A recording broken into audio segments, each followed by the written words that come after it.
La PCH, prestation de compensation du handicap. Une aide pour vivre dignement avec son handicap. Qu'est-ce que la PCH? La prestation de compensation du handicap, PCH, est une aide financière publique destinée à compenser les conséquences du handicap sur la vie quotidienne. Elle est fondée sur le principe d'égalité des chances. Toute personne, quel que soit son handicap, doit pouvoir accéder à une vie autonome et citoyenne. Elle concerne les personnes en situation de handicap moteur, sensoriel, intellectuel, psychique ou cognitif, dès lors que le handicap limite de manière significative et durable l'autonomie dans les actes essentiels de la vie. Cela inclut également certaines maladies chroniques ou longues. À quoi sert-elle? La PCH permet de financer ou rembourser ce qui est nécessaire à la personne pour vivre à domicile ou en structure dans de bonnes conditions. Se déplacer, communiquer, agir, participer.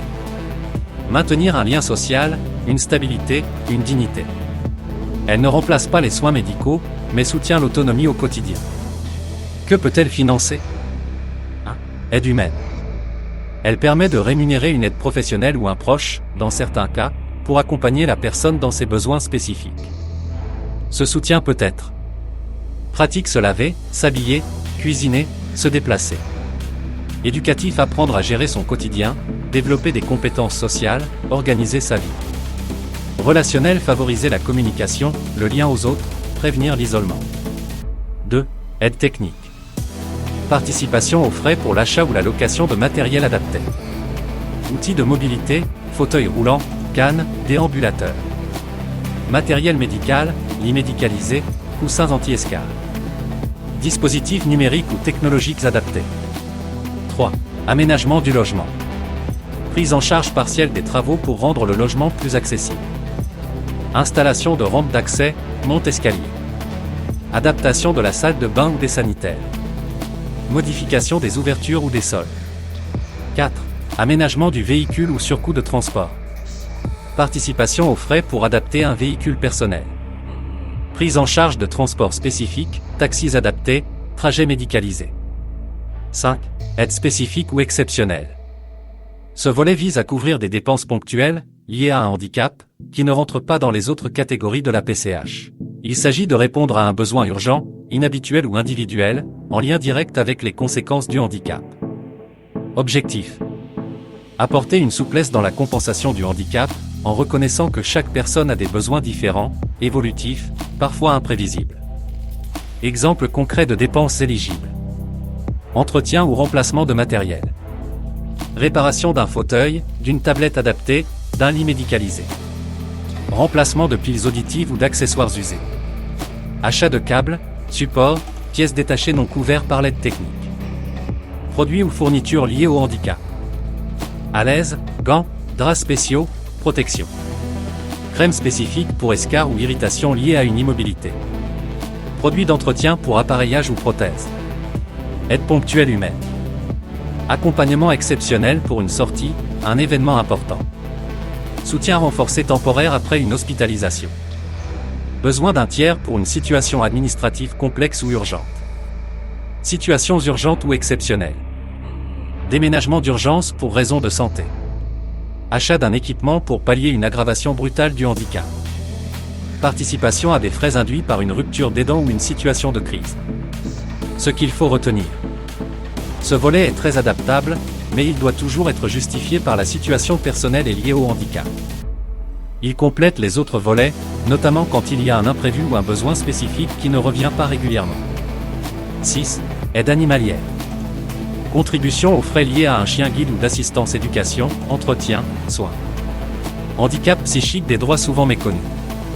Les troubles psychiques ou cognitifs, comme la dépression sévère, les troubles anxieux, les troubles bipolaires, les troubles du spectre autistique, les troubles de l'attention avec ou sans hyperactivité, les troubles dissociatifs, etc., peuvent entraîner des difficultés importantes dans la gestion du quotidien, se repérer dans le temps, organiser des démarches, prendre soin de soi, maintenir un lien social.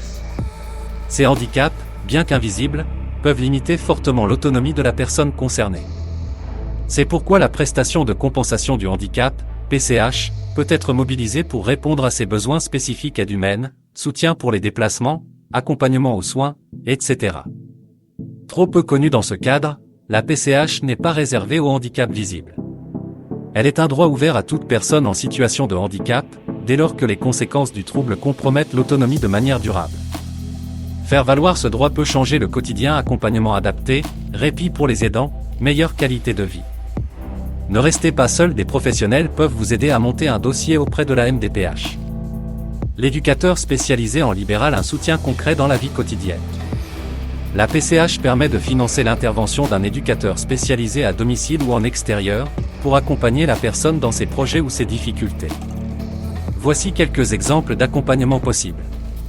Aide à la planification des tâches, à la gestion du courrier ou des démarches. Soutien à l'autonomie, transport, courses, hygiène de vie, rythme. Travail sur l'expression de soi, la confiance, la relation à l'autre. Accompagnement dans les lieux sociaux, culturels, professionnels ou administratifs. Prévention des crises, réassurance dans les périodes de fragilité. Renforcement des compétences psychosociales. Reprise progressive de contact avec le monde extérieur. Pourquoi solliciter la PCH? Parce que il est difficile de tout gérer seul quand on est en souffrance. Certains handicaps ne se voient pas, mais désorganisent profondément le quotidien. Chacun a le droit d'être soutenu pour rester acteur de sa vie. La société reconnaît que ces accompagnements doivent être accessibles, durables, respectueux et adaptés. Si tu as aimé cette vidéo, n'oublie pas de liker, de commenter et de t'abonner à la chaîne. Tu as des questions? Pose-les en commentaire, j'y répondrai avec plaisir. Prochaine vidéo: les démarches pour obtenir la PCH.